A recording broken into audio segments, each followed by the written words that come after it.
ஆதன் news நேயர்களுக்கு வணக்கம். நான் கவிபாரதி. ஆதன் தலைப்புச் செய்திகளை காணலாம். ஜம்மு காஷ்மீரில் சுற்றுலா பயணிகள் மீதான தாக்குதலுக்கு தமிழக முதல்வர் ஸ்டாலின் கண்டனம்.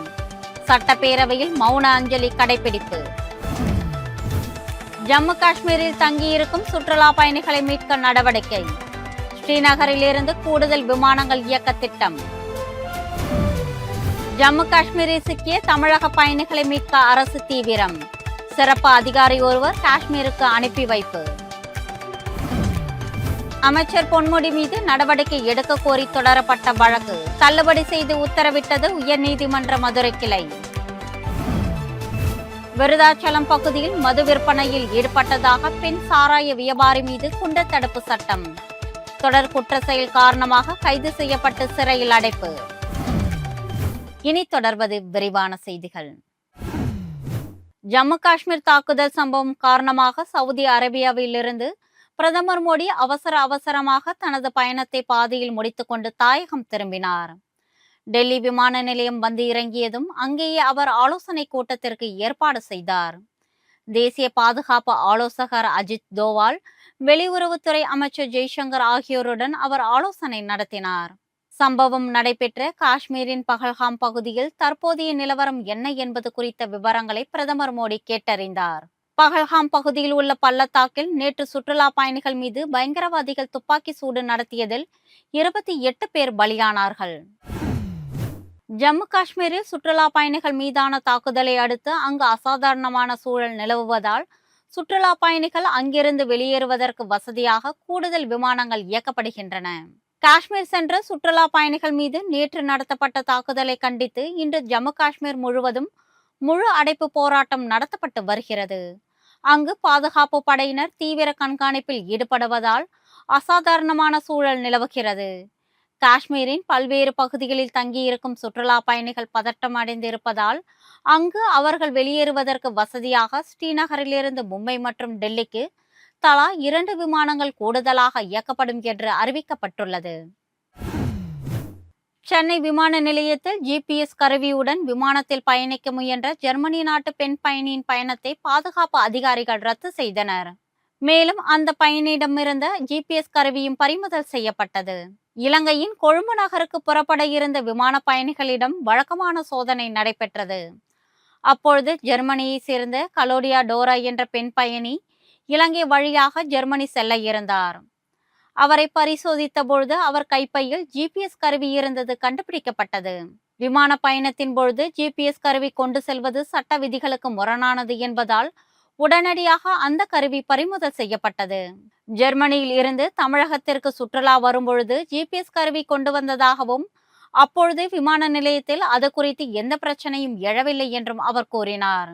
என்றாலும் விமான நிலைய பாதுகாப்பு அதிகாரிகள் அதனை ஏற்கவில்லை. பறிமுதல் செய்யப்பட்ட GPS கருவி சென்னை விமான நிலைய காவல்துறையினரிடம் ஒப்படைக்கப்பட்டுள்ளது.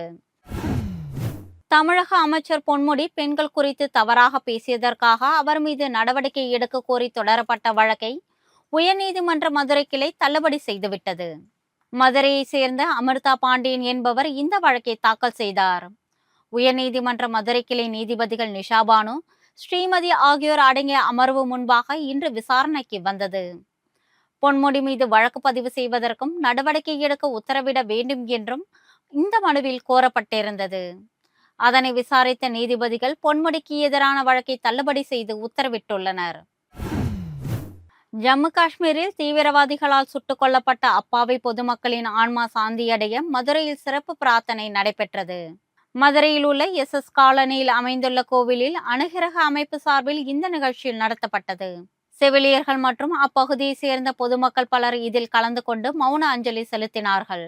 இதன் தொடர்ச்சியாக விளக்கு ஏற்றி சிறப்பு பிரார்த்தனை நடத்தப்பட்டது. இனி வரும் காலத்தில் இது போன்ற நிகழ்வு ஏற்படாமல் இருக்க பிரார்த்தனை செய்ததாக இதில் பங்கேற்றவர்கள் தெரிவித்தார்கள். சென்னையிலிருந்து கிளாம்பாக்கம் வரை மெட்ரோ ரயில் பாதை அமைக்கும் திட்டத்திற்கு தமிழக அரசு ஒப்புதல் வழங்கியிருக்கிறது. 9335 கோடி ரூபாய் மதிப்பில் இந்த திட்டம் மேற்கொள்ளப்பட இருக்கிறது. இதற்கான நிலத்தை கையகப்படுத்தும் பணிகளை தொடங்குவதற்கு மெட்ரோ நிர்வாகத்திற்கு தமிழக அரசு அனுமதி வழங்கியிருக்கிறது. சென்னை மீனம்பாக்கம் தொடங்கி பல்லாவரம், குரோம்பேட்டை, தாம்பரம் வழியாக கிளாம்பாக்கம் முதல் மேம்பாலம் வரை புதிய மெட்ரோ ரயில் திட்டத்தின் பாதை அமைய உள்ளது. இந்த பாதையில் மொத்த தூரம் 15.6 கிலோமீட்டர் ஆகும். கடலூர் மாவட்டம் விருதாச்சலம் பகுதியில் மது கடத்தல் மற்றும் மது விற்பனையில் ஈடுபட்டதாக பெண் சாராய வியாபாரி ஒருவர் குண்டர் தடுப்பு சட்டத்தில் கைது செய்யப்பட்டுள்ளார். இது தொடர்பான புகாரின் பேரில் கண்காணிப்பில் ஈடுபட்ட மதுவிலக்கு அமல் பிரிவு போலீசார் ராணி என்பவர் தனது வீட்டின் பின்புறத்தில் ஏராளமான மது பாட்டில்களை விற்பனைக்காக மறைத்து வைத்திருந்தது தெரிய வந்தது. இதனை அடுத்து அவர் கைது செய்யப்பட்டுள்ளார். அந்த பெண் மீது ஏற்கனவே விருதாச்சலம் மதுவிலக்கு அமல் பிரிவில் 34 சாராய வழக்குகளும், விருதாச்சலம் காவல் நிலையத்தில் 7 சாராய வழக்குகள் என மொத்தம் 41 வழக்குகள் இருப்பதால் அவரது தொடர் குற்றச் செயல்களை கட்டுப்படுத்தும் விதமாக அவர் மீது குண்டர் தடுப்பு சட்டம் பாய்ந்தது. இதனைத் தொடர்ந்து அவர் வேலூர் பெண்கள் மத்திய சிறையில் அடைக்கப்பட்டுள்ளார். உலக புகழ்பெற்ற தஞ்சை பெரிய கோவிலில் சித்திரை திருவிழா கொடியேற்றத்துடன் தொடங்கியது. 18 நாட்கள் நடைபெறும் இந்த விழாவின் முக்கிய நிகழ்வான தேரோட்டம் அடுத்த மாதம் 7ஆம் தேதி நடைபெற உள்ளது. கொடியேற்றத்தை முன்னிட்டு பிரம்மாண்ட கொடிமரத்திற்கு மஞ்சள், சந்தனம், பால், தயிர் மற்றும் திரவிய பொடி ஆகியவற்றை கொண்டு சிறப்பு அபிஷேகம் செய்யப்பட்டது. அதனைத் தொடர்ந்து பக்தர்கள் வழங்கிய துணிகளை கொண்டு நந்தி வரையப்பட்ட மிக பிரம்மாண்டமான கொடி ஏற்றப்பட்டது. அதன் பிறகு மகா தீபாரதனை நிகழ்ச்சி நடைபெற்றது. இந்த நிகழ்வில் ஏராளமான பக்தர்கள் பங்கேற்று சுவாமி தரிசனம் செய்தனர். கிருஷ்ணகிரி மாவட்டம் ஓசூர் அருகே வனப்பகுதியில் இருந்து வெளியேறிய காட்டு யானைகள் நெற்பயிர்களை சேதப்படுத்தியதால் பட்டாசு வெடித்து அவற்றை வனத்துறை அதிகாரிகள் விரட்டி அடித்தனர். தற்போது கோடைக்காலம் என்பதால் வனப்பகுதியில் தண்ணீர் கிடைக்காமல் யானை போன்ற விலங்கினங்கள் அங்கிருந்து வெளியேற தொடங்கியுள்ளனர். தேன்கனிக்கோட்டை வனப்பகுதியில் இருந்து வெளியேறிய 5 காட்டு யானைகள் ஓசூர் அருகே சாணமாவு என்ற பகுதியில் தஞ்சம் அடைந்துள்ளனர். அங்கிருந்து ஆழியாலம் என்ற கிராமத்திற்குள் புகுந்த யானைகள் அங்கு பயிரிடப்பட்டிருந்த நெற்பயிர்களை கடுமையாக சேதப்படுத்தின. இதனை அறிந்த வனத்துறையினர் பட்டாசுகள் வெடித்து காட்டு யானைகளை விரட்டினார்கள். இந்த காட்டு யானைகள் மீண்டும் வனப்பகுதிக்குள் சென்றதால் அங்கு விவசாயிகளும் பொதுமக்களும் நிம்மதி அடைந்தனர். தங்கம் விலை இன்று சவரனுக்கு அதிரடியாக 2200 ரூபாய் குறைந்துள்ளது.